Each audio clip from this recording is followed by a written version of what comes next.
L'aventure chasse-pêche vous est présentée par Browning et par La Capitale Assurance et Services Financiers.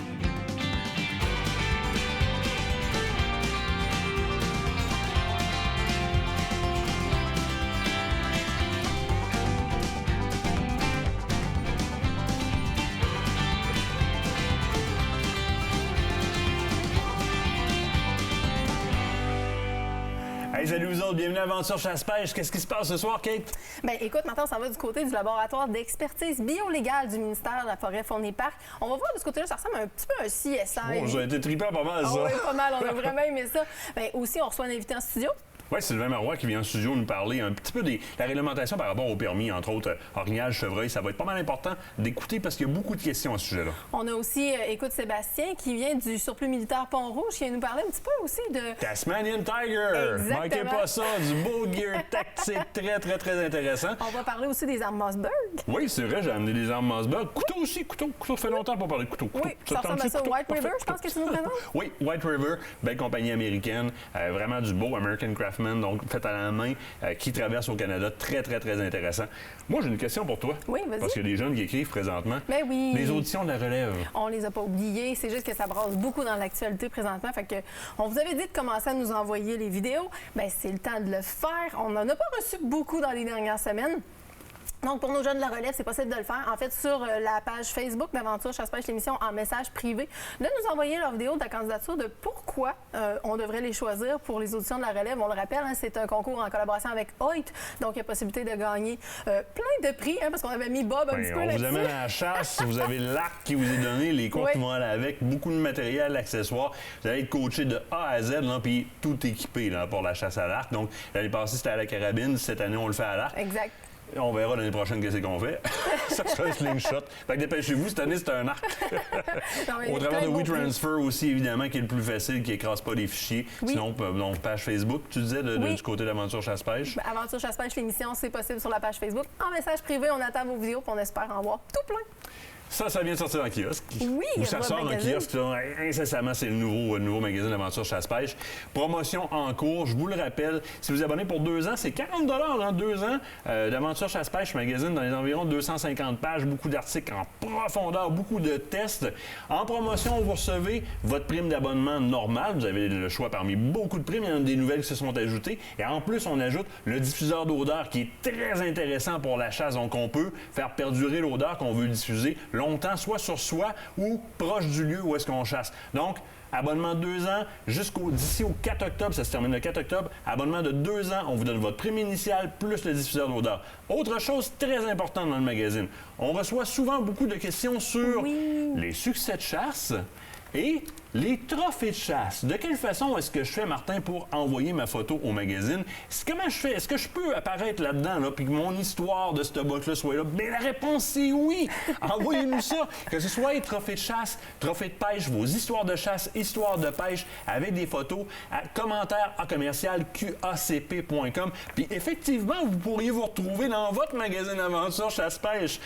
Là, je t'amène du côté des actualités, puis Kate, je t'ai vu travailler en début de semaine beaucoup pour aller acquérir l'information parce que, bon, Opération Code Red, là, il y a des couleurs de région, puis nos chasseurs, ben, s'ils veulent savoir, on va pouvoir aller à la chasse, qu'est-ce qui se passe? Je te parle à tout le monde, toi, là. Bien, écoute, c'est quand même quelque chose qui nous tient à cœur, nous autres, de notre côté. Ça a été notre saison de chasse et de pêche, bien qu'elle a été maintenue grâce aux efforts du ministère de la Forêt, des Faunes et des Parcs, du ministre Dufour et de son équipe. On est très contents, mais là, on est comme dans la deuxième vague. On avait parlé beaucoup. Et bien là, ce qu'on se retrouve, c'est avec des couleurs, justement, de zones, donc qui définissent un petit peu la grosseur de la pandémie, si on veut, donc le jaune, orange, le rouge. Et puis là, bien, est sorti les mesures hier par rapport à certaines zones qui sont tombées au rouge. Et puis, ça s'est mis à effrayer beaucoup nos chasseurs parce qu'on est en pleine saison de chasse. Bien, parlons-en, hein, parce qu'une des choses qui est sortie, c'est une cellule familiale par bâtiment, par résidence, qui n'est pas la même chose qu'un bâtiment en service d'hôtellerie, qu'un chalet en pourvoirie, mais l'interprétation va peut-être cesser prochainement parce que la santé publique embarque. Et généralement, ce qu'on pense observer, c'est l'obligation d'une cellule familiale par bâtiment à la chasse. Est-ce que tu as des confirmations de ce côté-là? Bien, écoute, moi, j'ai fait le tour, puis là, il faut le spécifier. Hein. On est présentement en tournage aujourd'hui. Nous, à date d'aujourd'hui, on est mardi. Donc là, l'émission va être diffusée en date de jeudi soir. Il y a possibilité que certaines réglementations ou du moins certaines mesures aient été modifiées. Fait qu'on vous incite à aller voir premièrement sur le site du ministère de la Santé publique à ce niveau-là ou des différentes pourvoiries ou de vos différents réseaux.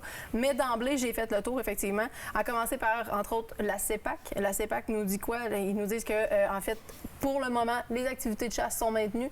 La seule chose, c'est qu'effectivement, une cellule familiale, donc par chalet, ce qui fait que, normalement, si vous êtes plusieurs, vous êtes en groupe, bien, il va y avoir un petit peu d'assouplissement au niveau des mesures. Donc, peut-être possibilité de mettre une roulotte ou encore une tente à l'extérieur du chalet. C'est possible de le faire. On répète un petit peu la même chose au niveau de la ZEC aussi. Donc, le réseau ZEC Québec nous offre la même possibilité? Oui, même chose. Donc, assouplissement et la seule cellule familiale qui est présente dans les zones rouges. Mais, tu sais, je veux dire, pour la CEPAC, exemple, et les ZEC, c'est pas toutes les CEPAC et toutes les ZEC qui sont tombées en zone rouge. Il y en a qui sont dans des secteurs qui sont sur des zones jaunes. Et c'est pour ça aussi qu'on va vous dire, pour ce qui est des pourvoyeurs, ils sont tellement répartis sur le territoire, eh bien, appelez-les. Là.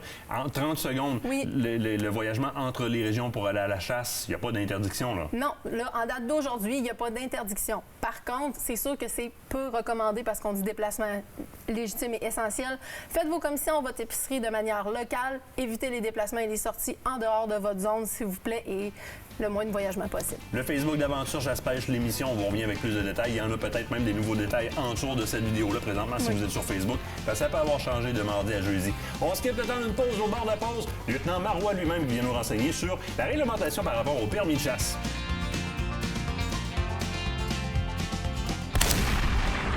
Cette partie d'émission vous a été présentée par Browning.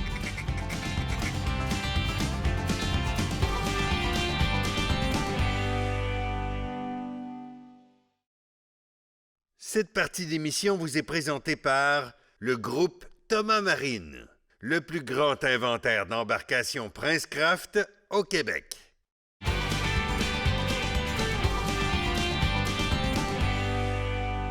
En plein temps de chasse, il y a une ressource avec laquelle on fait affaire très, très, très souvent. Bon, il y a un magasin de chasse et pêche, évidemment, mais il y a aussi le service de protection de la faune pour aller chercher les bons renseignements et être dans les règles au travers de nos activités et pour aller chercher les renseignements qui est mieux que notre ami, le lieutenant Sylvain Marois. Comment ça va, Sylvain? Ça va bien. Merci d'être en studio. On parle de SOS braconnage aujourd'hui et je veux revenir sur ce sujet-là parce que présentement, on a des milliers de paires de yeux qui rentrent dans le bois à la chasse. Et si ces gens-là observent quelque chose, il faut absolument qu'ils participent aux efforts de protection avec vous en communiquant avec SOS braconnage. Ben oui, comme on avait fait dans le topo du printemps, Martin, on en avait parlé, puis on avait parlé un peu plus du côté pêche. Là, le côté chasse arrive. On le sait, la frénésie s'embarque, comme tu l'as dit, plusieurs personnes qui rentrent dans le bois en même temps. Ces gens-là, ben, ils rentrent terre publique, terre privée, sur des terrains qu'ils connaissent. Donc, ils voient des indices qui peuvent nous aider à travailler. Et chacun des petits indices qu'on peut avoir est vraiment très important pour nous autres. Parce que souvent, le chasseur se dit « Ouais, vas-tu appeler juste pour ça? Ouais, je sais que c'est mon voisin. » Ça va être bien glissant. Tout ce qui se fait à SOS peut être pris de façon confidentielle, comme on l'a déjà dit. Fait qu'il ne faut pas tolérer quelque chose qu'on croit être du braconnage. Donnez-nous l'information et après, nous autres, on va pouvoir en déduire si oui ou non c'est du braconnage par ce qu'on a déjà expliqué, par les enquêtes, par la recherche sur le terrain, par les indices, mais tout ça aura probablement parti d'un chasseur ou d'un pêcheur qui va nous avoir donné l'information. Ou parfois, il peut y avoir un dossier qui est déjà ouvert. L'observateur, qu'il soit chasseur ou pas, se dit « ça vaut-tu vraiment la peine comme renseignement? » Toi, ça peut être un renseignement qui manque dans le dossier sur lequel tu travailles déjà, qui va te permettre de protéger une personne. Souvent, c'est ça. Souvent, on a déjà un dossier d'enclenché, puis à partir du moment où ce dossier-là est là, bien là, la personne dit « ouais, tu sais, j'ai vu une lumière hier soir passer sur ma terre à bois, mais c'était-tu vraiment ça? » Prenez le téléphone, lâchez un coup de fil, informez-nous, puis ça sera peut-être la lumière qui a été vue chez votre voisin, chez l'autre voisin, puis qui a été vue la semaine d'avant, puis qui va nous aider à ramener tout ça, à fermer l'enquête complètement, puis après ça, bien, être capable de déposer des accusations contre certaines personnes qui ne respectent pas la loi. On ne s'attend pas à voir les agents débarquer sur le champ. Il ne faut pas se surprendre de ça parce que Il y a souvent un travail avant même d'intervenir ou d'aller sur le terrain, mais c'est excessivement important. La quantité d'agents que vous êtes, vous ne pouvez pas couvrir le bois au complet. On parle d'une ressource collective, la nature, que ce soit la faune, la flore. C'est aussi une responsabilité et un bien collectif. Mais dans le point de vue responsabilité, bien, c'est les yeux des chasseurs et pêcheurs qui peuvent vous amener l'information et ça devient très important. À la limite, d'omettre de rapporter un renseignement, c'est de manquer à sa responsabilité. Parce que si on va prélever des choses en nature, bien, il y a au moins la gentillesse de retourner à la bonne information. Puis moi, j'ai appris à flipper un peu mon esprit. Comme jeune chasseur, je voyais les agents de protection de la faune comme le gars qui cherchait les bandits à côté sur un arbre. Oui. Aujourd'hui, je les vois comme un moyen de protéger mes cheptels pour que tout le monde puisse continuer à chasser. Donc, si je ne donne pas ce renseignement-là, peut-être que toi, tu n'interviendras pas dans un secteur où est-ce que énormément de grands mâles vont se faire abattre. Puis pour les 10 prochaines années, on va juste avoir des permis de serre sans bois dans ce coin-là. Exactement. C'est exactement ça que ça donne. C'est exactement. Pile poil dessus. Exactement. J'aime ça, avoir ton approbation sur mes pensées. Question d'auditeur très importante au niveau des fameux 2 permis de serre de Virginie. Oui. Bon, on les appelle permis 1, permis 2. Il y a des zones qui sont très distancées, parce que c'est facile de faire la différenciation. Il y a des zones qui sont plus rapprochées. 3 Est, 3 Ouest, par exemple. Une route entre les deux. J'ai mon permis de chaque bord. J'ai de la famille aussi des deux côtés. Ah oui. Il y a une problématique au niveau du partage du permis là-dedans. Là. Bien, le premier permis, étant un permis régulier, c'est le permis à Martin. Oui. Il appartient à Martin. Donc, on ne peut pas faire de transfert, on peut pas... Par contre, le deuxième permis, tu l'as eu par un tirage au sort, c'est un permis de serre sans bois, bien, celui-là pourrait être transférable à la famille rapprochée. Mais il va être dans 3 Ouest, probablement. L'autre va être dans la 3S. Donc, c'est vraiment important de démystifier cette partie-là. Puis c'est pas parce qu'on se retrouve avec une nouvelle réglementation où on a le droit d'un partage de permis que faut mélanger les 2 permis puis dire, ben il n'y a pas de problème. Tiens, mon frère, cette semaine, je chasse pas, va à la chasse à ma place, puis il n'y aura pas de problème. À partir du moment où ce n'est pas un permis de chasse de serre sans bois que tu as eu par un tirage au sort. Ou est-ce que là, il y a une nouvelle réglementation sur le partage dans la famille? Ce qui est le fun avec ce qu'on appelle le permis, c'est que c'est vraiment... c'est écrit en français dessus. Là. Il y a un nom, puis il y a une zone. Oui. Ça règle bien des affaires. Fait qu'il faut être dans la zone, puis ça prend le nom que j'ai le permis. Expédition de chasse à l'Orignal. De quelle façon fonctionne la légalité, si on veut, de l'utilisation des permis dans l'exemple suivant? On sait que je dois être, par exemple, sur un territoire donné, le territoire A, 2 chasseurs. Moi puis toi, on a besoin de 2 permis pour aller à la chasse, puis ce pourvoyeur-là aussi, c'est 2 permis par Orignal. On se présente tous les 2 pour commencer notre chasse. Ça appelle chez nous, il faut que j'aille m'occuper des enfants. Oui. Je suis plus là. Il se passe quoi? Tu peux-tu continuer à chasser, toi? L'expédition de chasse est valide tant et aussi longtemps qu'un des 2 chasseurs reste sur le secteur de chasse. OK. Donc, c'est légitime pour toi de continuer à chasser. Oui. Et à ce moment-là, toi, Tabac, tu vas me mettre ton permis. Est-ce que tu as le droit de prendre mon permis puis de le mettre dessus aussi? Oui, j'ai le droit de le faire. Moi, comme abatteur, je dois avoir... Tu sais, c'est le port du permis qui est obligatoire. Donc, moi, comme abatteur, il faut que j'appose mon permis immédiatement sur la bête. Puis pour le tien, bien, il faut que je l'appose avant minuit de la même journée. Donc, à l'intérieur de la même journée. Là, j'ai 2 choix. Soit je le prends, je l'appose pour valider la chasse puis confirmer la chasse, ou je prends le téléphone, j'appelle Martin puis je dis, ben garde, tu reviens-tu parce que là, je vais avoir besoin d'aide, il faut sortir la bête, puis... Parce que ça se peut que je ne pouvais pas sortir avant minuit, puis là, je ne serais pas en loi parce que ton permis est au camp. Exactement. Donc, c'est pour ça l'importance de laisser son permis à son confrère de chasse à ce moment-là pour s'assurer de valider la bête à l'intérieur du 24... pas du 24 heures, mais bien de la même journée de chasse.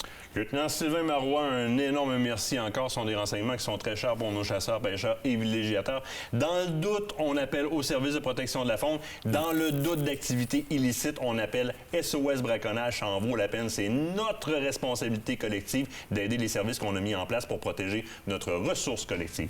On prend une pause. Au bord de la pause, on reste un peu dans le même domaine. Vous allez voir que nos amis de la protection de la faune se sont dotés d'un laboratoire biolégal très poussé pour nous aider dans cette protection de biens collectifs-là.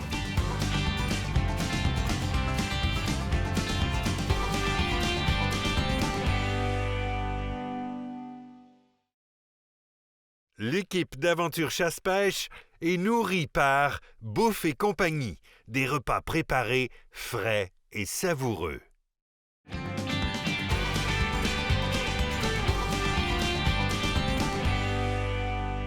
Cette semaine, on entre en coulisses, on vous amène dans le laboratoire d'expertise bio-légale, la protection de la faune, le seul laboratoire dans son genre au Québec et un des rares au Canada. C'est ici qu'on fait des sciences qui se rapprochent de CSI. Vous connaissez ça? Suivez-moi, on s'en va le voir.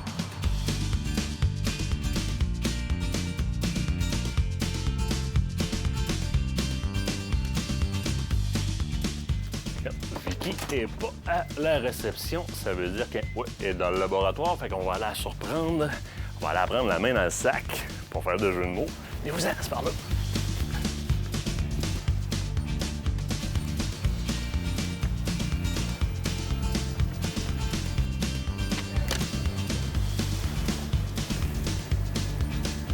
Elle est là. Bonjour, Vicky. Bonjour. Ça va bien? Ça va bien, toi? Oui, je pensais pas te pogner après une patte de caribou. Qu'est-ce que tu fais avec une patte de caribou? Bien là, en fait, on va essayer de confirmer génétiquement que c'est effectivement une patte de caribou.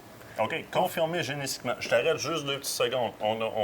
Là, ici, dans le laboratoire, on est au point d'être capable d'aller questionner la génétique d'un animal pour confirmer génétiquement ce que c'est, d'où ça vient, etc. là. Oui, au laboratoire, c'est essentiellement ça qu'on fait. Le laboratoire d'expertise biolégale, c'est un laboratoire de sciences judiciaires fauniques dédié aux agents de protection de la faune pour la province. On reçoit des pièces à conviction que les agents saisissent ou prélèvent, puis on effectue des analyses pour répondre à leurs questions. Puis on a un volet génétique dans nos... On a évolué sur un moyen temps, là. Dans la tête de plusieurs personnes, on est encore loin derrière où est-ce que les agents de protection de la faune, c'était des gens qui donnaient des tickets. Là, on est rendu où est-ce que dans les problématiques fauniques, tu peux aller dans des expertises au niveau légal qui sont quand même assez logées dans le laboratoire, au niveau ADN, au niveau identification. Fais-moi le tour un peu de ce que vous pouvez faire ici. Dans le fond, vous le faites d'abord en support, en demande d'un agent de protection de la faune dans un dossier de problématique faunique XYZ. Mais parle-moi de ton champ d'expertise, ton champ d'activité ici dans le laboratoire. Mais le laboratoire a en fait 3 grands champs d'expertise. Ici, on est du côté des expertises génétiques.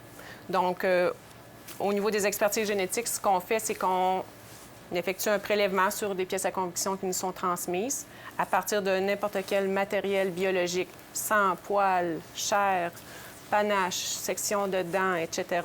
On arrive à prélever un peu de matériel biologique, extraire l'ADN de ce matériel biologique-là, amplifier la région d'intérêt pour arriver à répondre à la question qui nous est posée.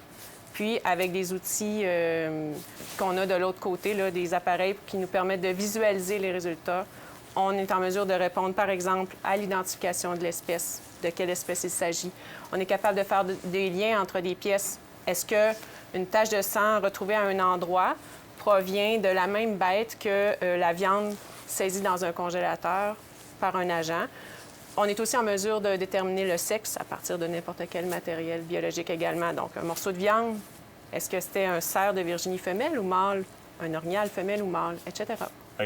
L'histoire qu'on entend, moi j'avais entendu ça un petit peu, un dossier d'enquête sur un coyote qui avait attaqué, par exemple, des enfants dans un secteur. On fait affaire à ce moment-là avec un trappeur sur un permis sec pour collecter les coyotes dans le coin.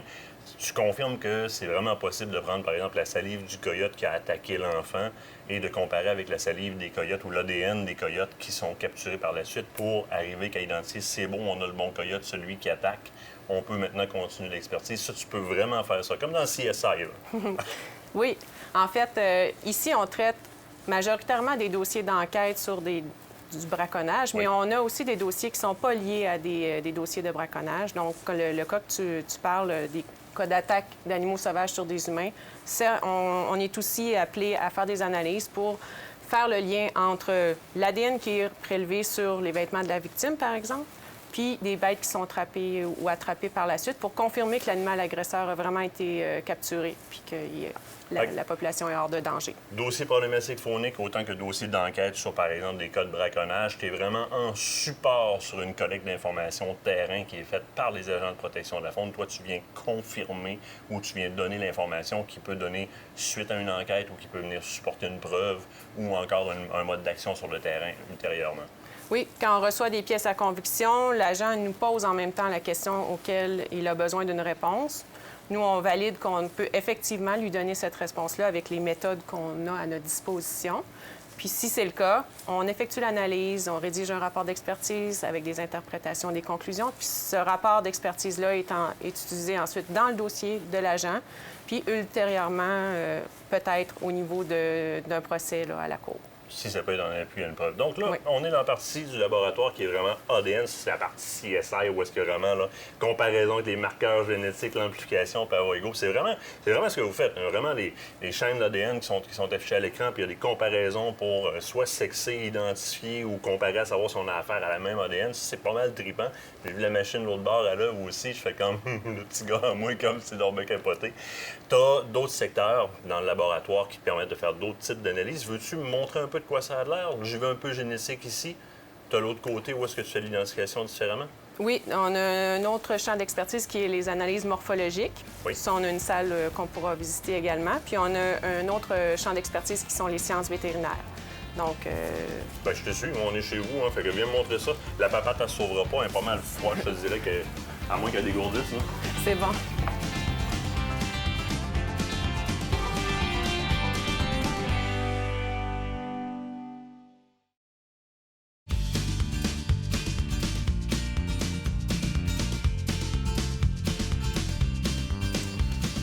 Alors, Martin, ici, on est du côté des analyses morphologiques. OK. Au départ, je veux que tu me différencies le côté. Tu sais, l'autre bord, là, c'est clair, là, c'est de l'ADN. C'est au niveau cellulaire, super capoté, c'est avancé.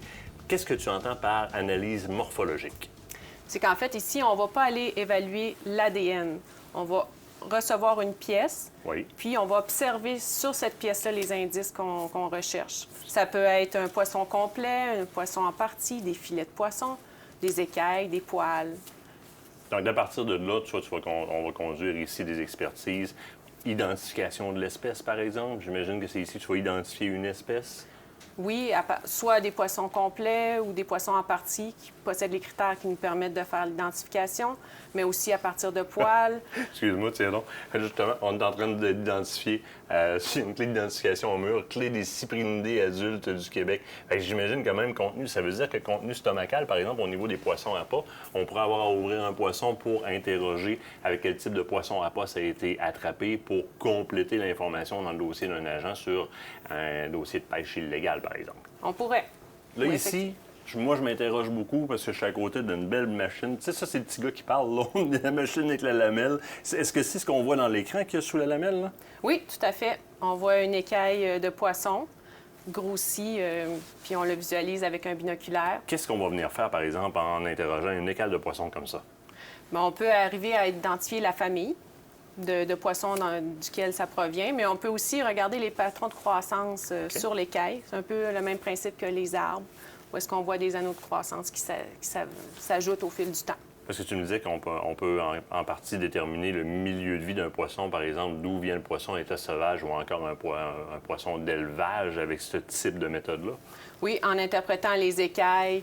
La forme du poisson aussi va nous donner un indice sur son milieu de provenance, puis aussi le contenu stomacal, s'il est disponible, s'il est alimenté avec de la moulée versus des proies qu'il trouve en milieu naturel. Donc, on avait l'ADN l'autre bord vraiment au niveau cellulaire. Là, ici, on est dans les parties anatomiques de poissons. Et tu me parlais du département des sciences vétérinaires aussi. Celui-là, c'est quoi?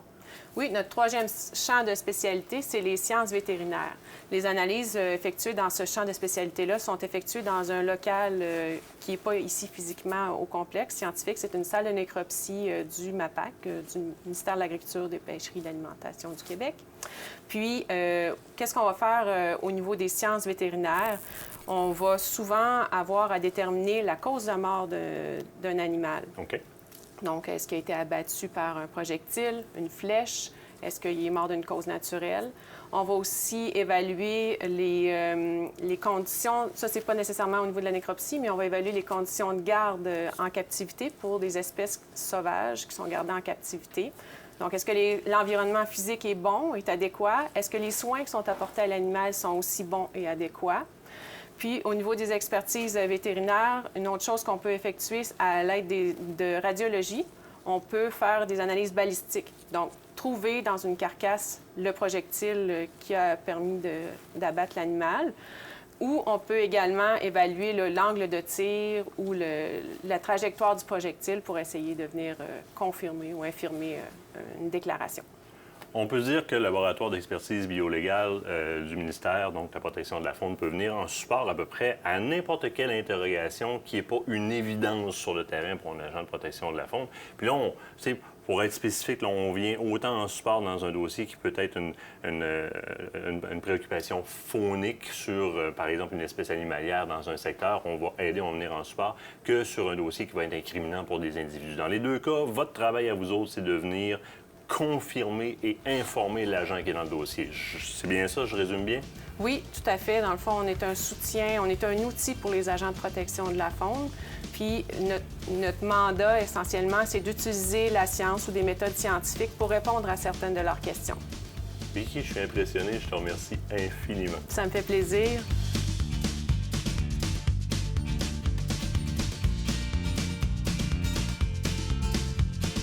Nicolas, ça fait 12 ans que tu es agent de protection de la faune. Tu as à effectuer des tâches quotidiennement qui suivent un mandat très précis et rigoureux suivant la formation que tu as eue comme agent de protection de la faune. Mais il y a un moment dans tes tâches que tu as à mettre le chapeau enquêteur. Moi, ce que je veux savoir, c'est où la ligne qui passe de tes tâches quotidiennes à « Oups, on est en mode enquête ». Écoutez, ce qu'il faut savoir, c'est que tout part du fait qu'on doit trouver un suspect pour la cause. Donc, après un signalement d'acte illégal, ou après un constat sur le terrain d'une activité illégale en matière faunique, soit animale ou poisson, ou parfois même végétale. Donc, c'est à partir de là que l'enquête va commencer. Donc, si c'est pas évident que tu as le témoin puis l'acte un côté de l'autre, tu dois, toi, proprement dit, enquêter pour faire un lien entre ces deux. Absolument. Puis même quand on a un suspect qui peut être là, on va aller chercher notre preuve quand même qui va être circonstancielle au dire du fameux suspect qui, lui, peut nous raconter sa version, mais nous, on va aller chercher des preuves circonstancielles entourant la scène de braconnage ou l'activité illégale qu'on va avoir perçue ou constatée. À ce niveau-là, il y a un lien très important à faire avec ce qu'on vient de voir dans le laboratoire ici. Ces gens-là sont là pour venir comme appuyer, informer, confirmer ce que tu es en train de faire comme travail, toi. Tu les interroges de quelle façon? Où est-ce que dans ton travail, tu peux avoir besoin du laboratoire?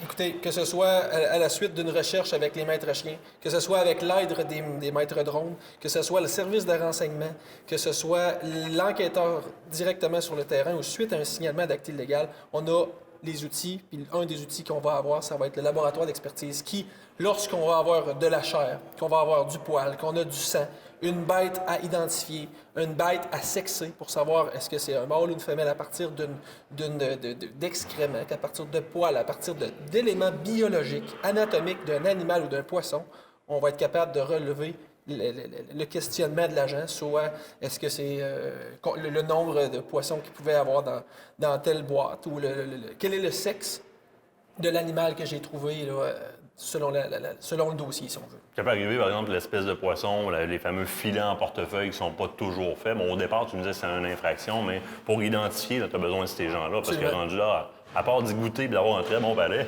ça te prend le laboratoire.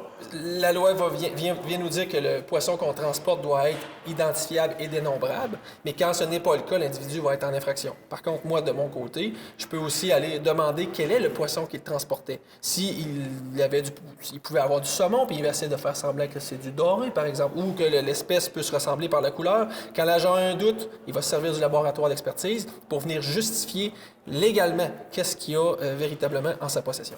C'est de dire que le laboratoire et tous les outils que le service de protection de la faune se dote sont au service des préoccupations fauniques et aussi des actes reconnus potentiellement de braconnage. Dans tous les cas, les deux choses à faire, les premières choses à faire, aller se renseigner du côté du site du ministère, donc le MFFP, ou encore SOS Braconnage, je pense que c'est la ligne la plus directe si moindrement il y a un doute. La clientèle, les chasseurs, les utilisateurs de la faune, vous êtes nos yeux, vous êtes nos oreilles. Puis c'est pas de penser que vous ne voyez pas, c'est pas de penser qu'il n'y a pas d'agent, qu'on vous répondra pas. On est des fois là, mais vous ne voyez pas. Les agents, on s'amuse à dire, c'est pas parce que vous ne voyez pas qu'on n'est pas là, mais on est là pour vous surtout, c'est ça qu'il faut comprendre. Puis que la clientèle qui nous apporte les informations sont la source première d'informations, puis on va débuter des enquêtes. Donc on a besoin de vous. Et voilà, Nicolas, gros merci. Le ministère des Forêts, de la Faune et des Parcs est fier de vous avoir présenté cette partie d'émission.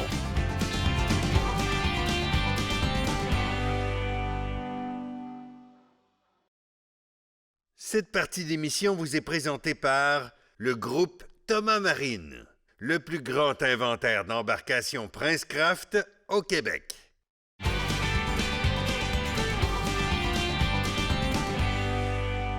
Ben oui, on se gâte, on est des armes à feu. T'en as pas mal un en face, toi? Ben oui, mais là, c'est pas grave, c'est une arme à feu. Écoute, Ok, bon, tiens, bon. gars, je vais te la donner, tu vas pouvoir la présenter. Là, on a des armes Mossberg aujourd'hui.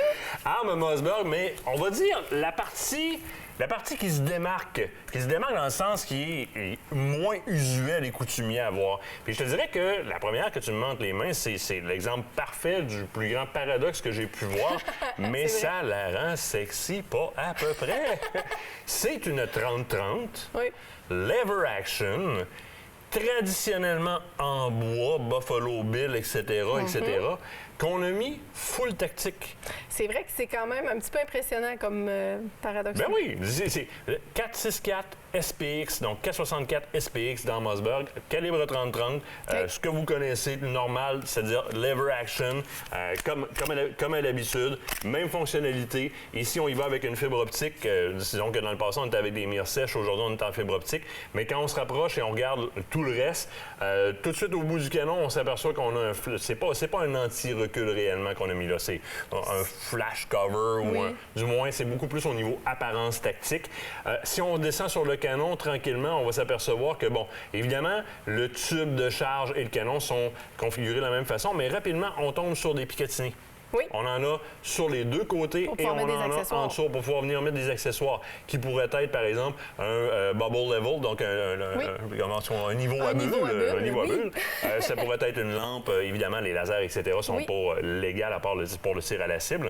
On recule et on se rend compte qu'on a un peu le joint universel qu'on rencontre sur des plateformes de type AR, par exemple, donc à l'arrière. Donc, évidemment, tout le mécanisme ici et le joint universel qu'on retrouve sur les plateformes AR qui découle sur une crosse qui ressemble aussi aux plateformes AR un peu. Crosse ajustable, donc avant-arrière, donc on peut vraiment venir rapprocher la crosse, soit pour la rendre plus compacte dans le rangement ou encore pour le tireur. Donc super intéressant, gros paradoxe, mais j'achète.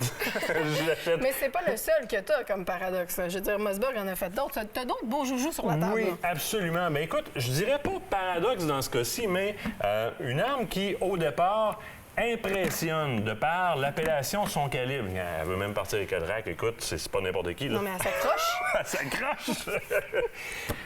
450 Bushmaster dans le Patriot. Bon, Patriot, on le sait, c'est la plateforme que Mossberg adapte. Tu vas en présenter une tout de suite après que tu connais très bien, que je vais te laisser présenter. C'est une petite surprise. Bon, parfait. Tu la connais, tu tires avec.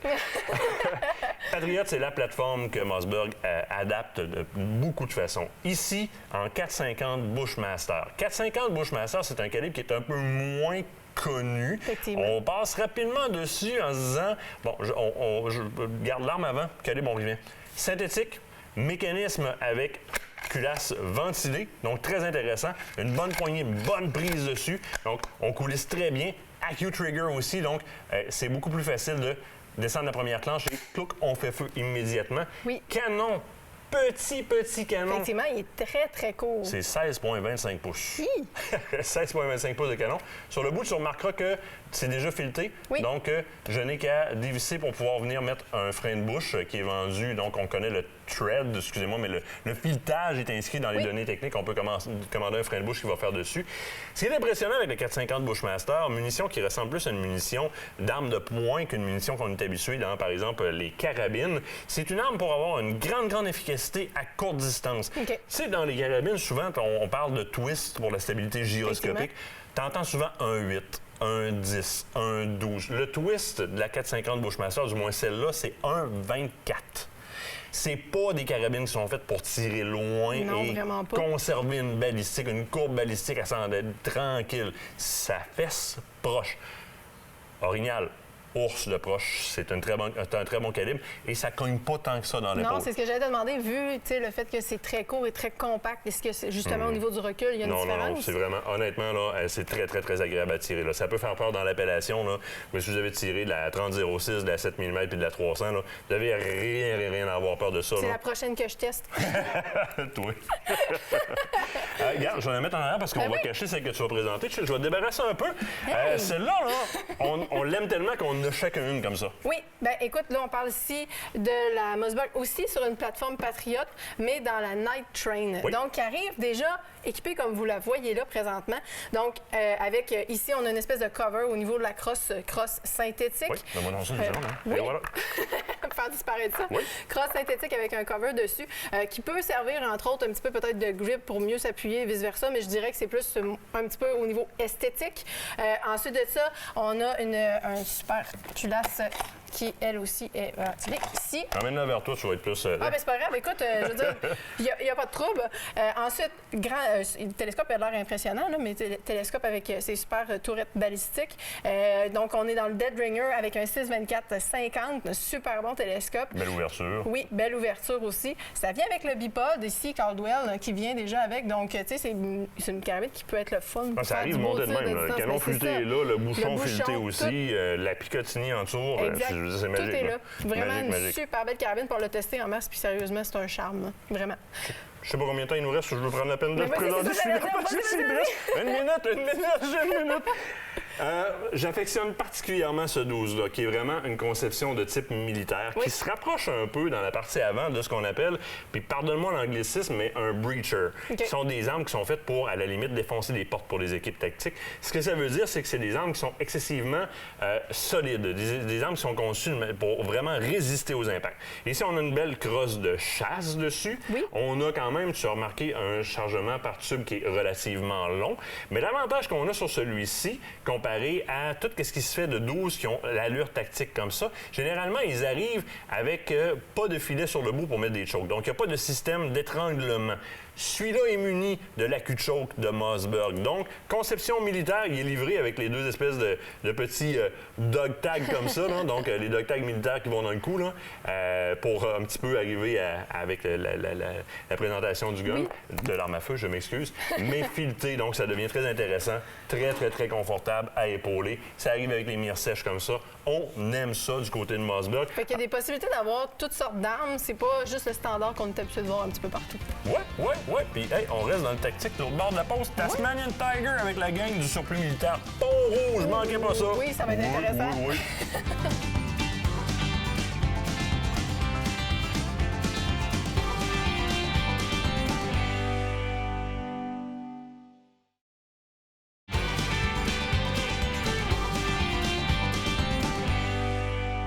De retour en studio avec moi, Sébastien du Surplus d'Armée Pont-Rouge. Comment ça va, Sébastien? Ça va très bien. Merci, Martin, de m'avoir invité aujourd'hui. Bien, merci à toi d'être là parce que j'ai comme découvert quelque chose. Puis moi, quand je découvre des trucs de même, il faut que j'en apprenne un peu plus, ou je suis pris pour tout acheter pour les apprendre. Fait que ça me coûte moins cher de te faire venir en studio. On parle de Tasmanian Tiger, compagnie qui a piqué ma curiosité et j'ai fait la garde d'acheter les premiers items qui sont ceux qui vont dans le véhicule. Là, je suis pris pour le reste. Oui, tout à fait. Ça, c'est le point de départ de ma découverte. Je veux que tu m'en parles un peu. Panneau pour aller dans le véhicule, d'un côté ou de l'autre. Oui, tout à fait. Dans le fond, c'est une belle panoplie que Tasmanian Tiger ont développée pour les véhicules, on va dire professionnels, mais qui s'applique dans la vie de tous les jours. C'est vraiment un back panel qu'on peut mettre à l'arrière des sièges de véhicules ou même à l'avant aussi au besoin. On peut les mettre aussi dans un side-by-side. Ce qui est intéressant, c'est que ça nous permet de moduler notre panel pour pouvoir mettre une multitude de pochettes.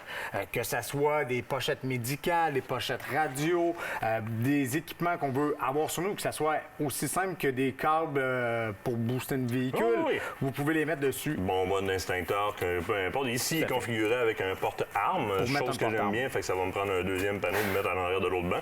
Le mien, je l'ai vraiment comme bourré de pochettes en molly. Puis j'ai mon nécessaire là-dedans pour en véhicule quand je suis en plein air. Mes radios, mon téléphone satellite, flashlight, etc., tout est là-dessus. Ce qui se passe, c'est que j'arrive en territoire, je loue un pick-up, j'arrache mon panneau dans l'arrière de mon banc, je l'amène dans le pick-up, dans le side-by-side, dans le cache, dans le chalet. Mon nécessaire me suit. Tout à fait. Mais là-dessus, ce qui va là, c'est du molly. C'est du molly. Le molly, dans le fond, est un système qui a été implanté au début des années 2000, beaucoup par le temps. C'est un système universel militaire de pochettes qu'on peut adapter soit sur des vestes tactiques, des sacs à dos et multitudes d'équipements. Et qu'est-ce qui est bien du système molly, c'est que peu importe la compagnie que vous achetez, aujourd'hui on parle de Tasman Tiger, mais vous allez dans n'importe quel autre fabricant, tout est compatible. Vous voulez comprendre ce qu'il vient de dire, là? Vous pointez au surplus d'armée Pont-Rouge, là. Il y a une rangée, là, c'est de la Klondike pour petits gars, là. C'est de la pochette Molly, là. Je pense il se fait même des bonnes Noël avec du Molly dessus qu'on peut rajouter des pochettes. Il y en a de toutes les formes pour tous les goûts. D'après moi, vous en trouvez un pour biberon de bébé là-dedans, c'est sûr et certain. Tout à fait. Il y en a une rangée complète chez vous.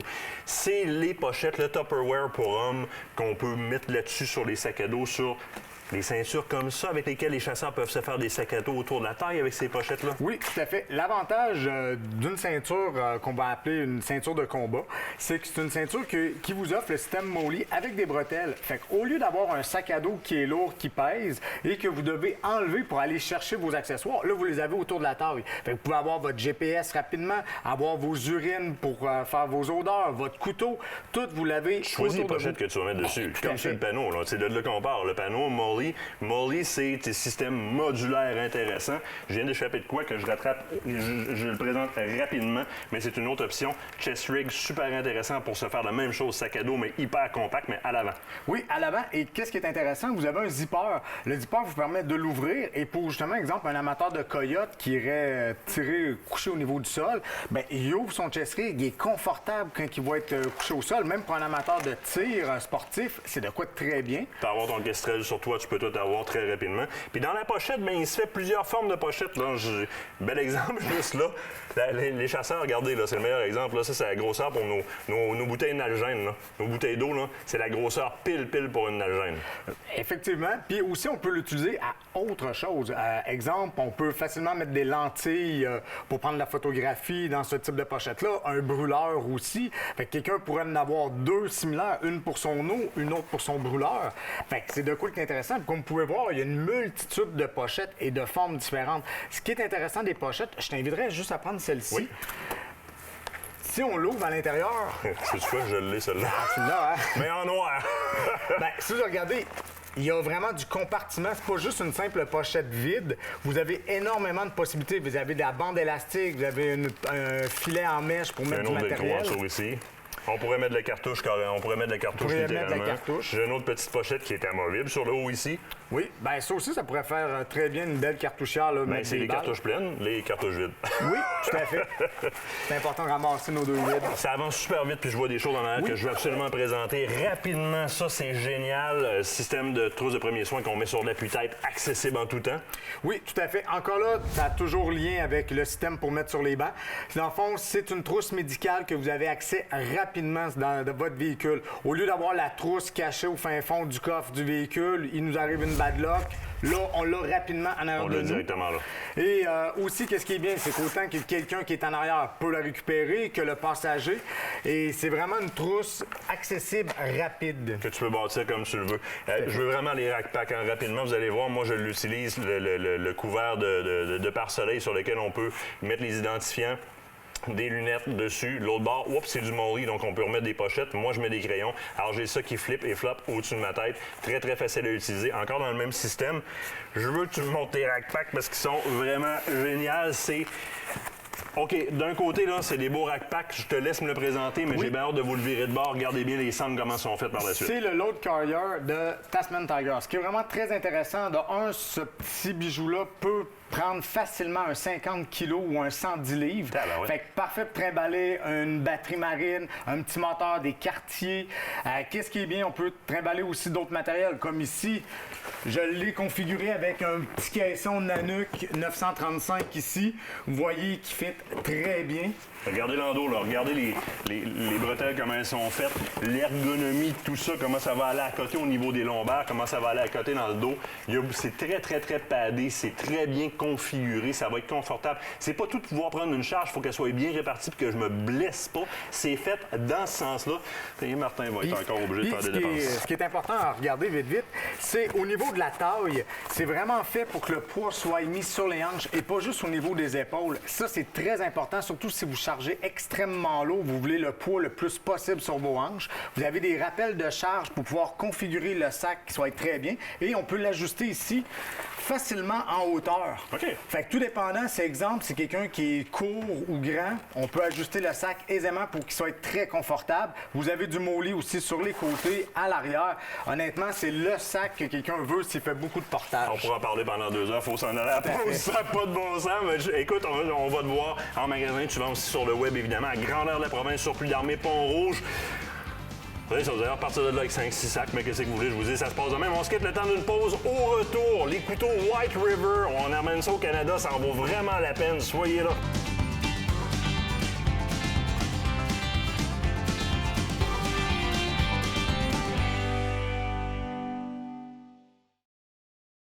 Cette partie d'émission vous est présentée par le groupe Thomas Marine, le plus grand inventaire d'embarcations Princecraft au Québec.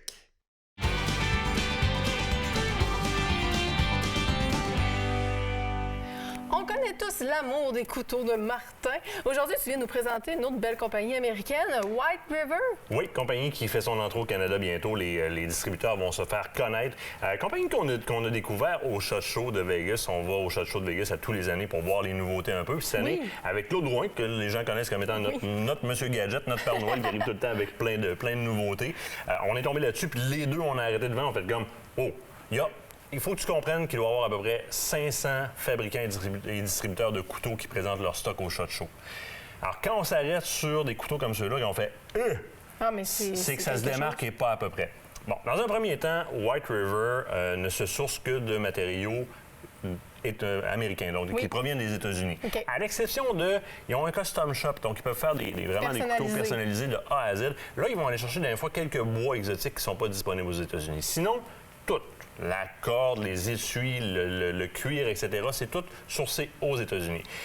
Avantage, leur avancée technologique au niveau et de l'utilisation de matériaux plus exotiques ou plus uniques, si on le veut, au niveau de la composition des manches, mais surtout des lames. Puis on va prendre celui-là ici, le Hunter, qui est celui qui m'a fait arrêter au kiosque de White River. Pourquoi je suis pas surpris?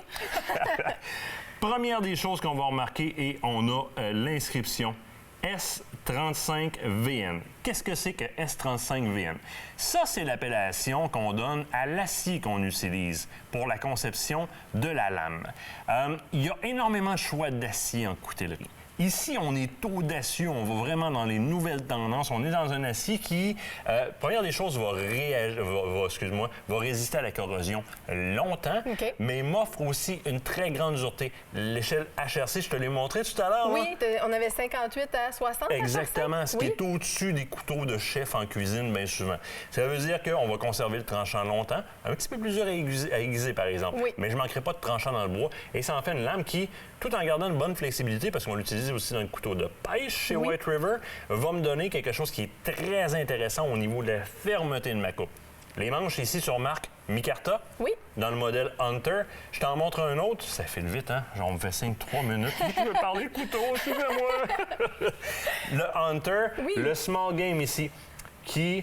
Très apparenté. Oui, tout simplement un peu plus court. Lame qui est pas mal dans la même forme. Mais tu vois, il y a quand même un bel amalgame. On fait chez White River dans le couteau de chasse, le couteau de cuisine et le couteau de pêche. Et vous allez trouver le genre de modèle que vous aimez. Je vous donne un exemple. Par exemple, ici, on est dans le small game. Puis là, tu vois, j'ai deux types d'étuis complètement différents. Oui, c'est ça, j'allais dire. Y a-t-il une différence pour les étuis? Puis comment on fait pour choisir notre préférence à ce niveau-là? Partout dans le monde, les gens commencent à utiliser des étuis clip comme ça ici, là, qui sont très sécuritaires parce que la lame ne peut pas aller percer le cuir au bout et c'est un essuie qui... ça clique dedans. Donc, ça, on utilise beaucoup ça partout dans le monde. Au Canada, ça commence à faire son entrée. Sur le plan tactique, on les connaît plus. Alors, White River présente beaucoup de modèles. Ici, moi, j'ai le M1 Caper. Toi, de ton côté, les backpackers qui sont amanchés de la même façon. Des 3 pouces aussi? Oui, tu peux même sortir. chose. Oui, je vais sortir. Et c'est vraiment bien clippé, on s'entend? Puis regarde, nos modèles de lames se ressemblent quand même pas mal. Là. Oui, quand même. C'est des modèles pour des capers ou des skinners, si on le veut. Là. Les modèles qui sont faits pour gratter et qui fait ça va très bien. Donc, tu vois, ces dentelés sur le dessus aussi, c'est pour l'appréhension de ta lame, pour pouvoir aller appuyer ton doigt, pour pouvoir avoir une certaine préhension, puis mieux travailler avec ta lame. Puis tu as ta prise pour ton index également en avant pour avoir une meilleure prise. Exactement. Donc, le loop ici qui est fait pour ça, pour vraiment venir travailler. Différentes formes de manches, mais je retire ton attention, on était sur le small game tout à l'heure, mais c'est un des avantages, c'est de pouvoir aller chercher... Tu vois, là, j'ai 2 manches qui sont relativement semblables dans un matériau relativement semblable, mais j'ai quelques petites différences. Ça me permet au chasseur de magasiner vraiment pour aller vers sa préférence, sa forme de lame, avec sa forme de manche et de conserver une très, très grande qualité. Je vais te faire sortir le backpacker. Ça, c'est la version pro. Version pro, pourquoi? Ton manche est en G10. G10, c'est encore plus audacieux que le micarta. C'est un plastique injecté dans un moule, mais à très, très grande densité. Les paramètres, les propriétés de ce polymère-là en font un qui va être très résistant à long terme. Tu vas souvent avoir, si tu as à travailler, par exemple, avec un couteau, une sensation différente, par exemple, avec un manche de basse qualité comme en bois mou, etc., qui va t'enlever un peu de préhension dans le travail. Les gars dans le tactique, souvent, ou encore des bouchers qui vont travailler beaucoup avec leur couteau, vont aller vers des types d'alliages plastiques élastomères comme celui-là, comme le G10, justement pour cette facilité-là que ça confère dans le senti de la lame. Bien, effectivement, il y a le senti de la lame, mais aussi la prise en main. Je veux dire, ça grippe vraiment bien. Puis chaque couteau vient avec son certificat d'authenticité en plus. Avec le nom du coutelier, parce qu'il y a une grande partie chez White River qui est fait à la main dans le processus, donc le nom du coutelier qui l'a fini. On va essayer d'avoir des couteaux de pêche des autres au printemps. Là, on est en plein temps de la chasse. Il faut sortir d'émission. Mais oui, écoute, ce qu'on veut vous rappeler, c'est peut-être de vous rendre sur notre chaîne YouTube pour revoir et voir les capsules. L'émission est là toujours à toutes les semaines, donc on la diffuse en même temps qu'à la télé, donc les jeudis soirs à 21h. Et toutes les capsules aussi sont présentes sur notre chaîne YouTube. La semaine prochaine, on s'en va où? On s'en va à chasse à l'ours. À chasse à l'ours et à la pêche aussi. Oui, on va pêcher aussi. Oui, mais on va faire de la chasse. Mont-Valin du Archer, restez là avec nous autres la semaine prochaine.